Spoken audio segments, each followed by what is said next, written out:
So I've been wanting to share my story on here, and it's definitely going to take multiple videos. But if it helps one person, great. And if not, then this is just me being able to share my story on like a video journal and do it for myself. And that's really like all I care about.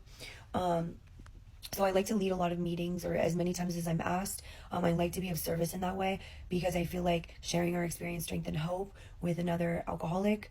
I'm in Alcoholics Anonymous. And I get a lot of fulfillment out of sharing my story. I come from a lot of trauma, and my story really ties into now where I'm at in such like a beautiful way. So when I was younger, I never felt adequate. I never felt normal. I come from parents that were 30 years apart in age. My mom was 34 when I was born. My dad was 64. And so immediately, I had five brothers and sisters that were from my dad's first marriage, and they were all 30 years older than me. So it was odd. I always thought my family dynamic system was very weird. And when I was five, my parents got a divorce. Wait, just to backtrack, before I could go to kindergarten, my dad stayed home with me and my mom worked. She was a makeup artist. And I was always just at home with my dad. I was too young to realize like that wasn't a normal, like, husband wife situation. But yeah, and my dad was just the kind of guy, like, he wanted to watch what he wanted to watch, right? Because he was older, like, this was his retirement, so he'd watch like R-rated movies or things like that. And I always kind of remembered watching like violent movies, or like, not, well, yeah, R-rated movies, whatever, that were, he liked like shoot 'em ups because he was like older, so he liked like old Western movies, and then like Armageddon, stuff like that. So anyways, my parents divorced at age five, and then my brother died when I was five. Again, my brothers and sisters are a lot older than me, so we didn't grow up together. They were like the equivalent of like aunts and uncles. I remember, when my parents got divorced, my dad was standing in the doorway with a suitcase, and I was like, "Daddy, where are you going?" And he's like, "I'm going away, but I'm going to see you really soon. It's okay." And I didn't understand that until I, realized it when I, started going to his apartment. And, he'd come in to pick me up from school, or he would come to like different school things. And, my friends would be like, "Oh, is that your grandpa?" And like, sometimes I would lie and be like, "Yeah," because I was so embarrassed. And it was nothing my dad did. I was embarrassed of my situation and didn't understand as a child why that I was born into a family like that. Um, then, my mom moved me up to Northern California because she got a job offer when I was 8. And me and my mom's relationship was already kind of rocky. We're like oil and water. We just like never really mixed. And I never understood why life was like so hard with her. Why nothing that I said or did, I felt like it deserved weight. I felt like it deserved praise. None of that. I felt like I always had to tend to her needs and her wants and her emotions. So, and she also yelled a lot. She yelled a lot. Like, that was her way of like disciplining.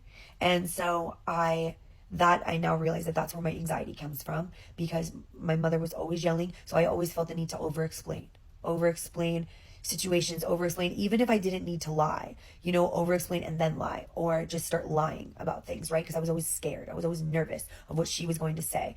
And then I was also always like tiptoeing on her emotions. I was always, what's the word? I think I just had to ask ChatGPT what the phrase was. I was always walking on eggshells around her. So I also, let me just say that I was not the easiest child at all. I was rebellious. I didn't want to be around my mom. I was angry. I was very angry with my life from the earliest start. Never feeling okay made me very angry. I remember my earliest memory at 2 years old being in the crib, and my mom and dad were having like a party or something like that, and I was crying in my like pack and play or my crib or whatever. And my mom comes in and is like, stop crying, Ashley. Why are you crying still?" And I remember in my like 2-year-old brain, however I allowed myself to intake that information, I remember feeling like, why can't she just love me? Why can't she just love me right now? Why can't she nurture me? I just want to be held. So fast forwarding to age 8, I'm living in Northern California. I no longer lived near my dad's side of the family, or my grandparents on my mom's side, which were all the people that I felt like were my people, that understood me, that loved me, like unconditionally loved me. And I was angry at my mom. I was rebellious. And I think I just had a rebellious streak anyway. Who freaking knows, right? I grew up to be an alcoholic anyway. But it's like, yeah, always feeling inadequate. Angry that I'm with my mom. I'm 8 years old. It doesn't get better. I started acting out in class, in school, was always the social butterfly, but acted out also. Talked back to my teachers, didn't like, it wasn't really like a big, like I didn't fight, I didn't, do things like that, but I was always like wanting to get a rise out of my teachers.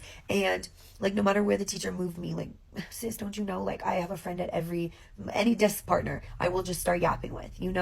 And that's kind of just how it was for me. I enjoyed being like a more type of like class clown vibe, where people laughed at my jokes. So, I'd be telling them jokes. And that carried on into middle school. And me and my mom's relationship just did not get better. At that point, I was about 12 and she asked me, do you want to go to rehab? Rehab. Oh my God. This is just me thinking about what was to come in the future. No, she asked, do you want to go to boarding school? Because this isn't working out here. And I was like, I would rather be anywhere but here. And it was true. I wanted to be anywhere but there. And if I could have intellectualized what I wanted at that point, of like going down to my brother's house, I would have said it. Or my grandparents, or anybody that I knew like loved me the way I wanted to be loved and felt like I deserved to be loved, is where I wanted to be. And so I ended up going to boarding school. At age 13, and it was a brand new boarding school, which, like, thinking about it now, like having a child, I'm like, dang sis, like you didn't even like, you picked a brand new place that didn't even have reviews. You couldn't talk to anyone to tell you if like that was a good place or not for your daughter. Whatever. Anyways, that's a side quest of this whole thing. But you kind of are starting to see like how this woman's choices were just very interesting. I'm there for 2 months and my dad dies.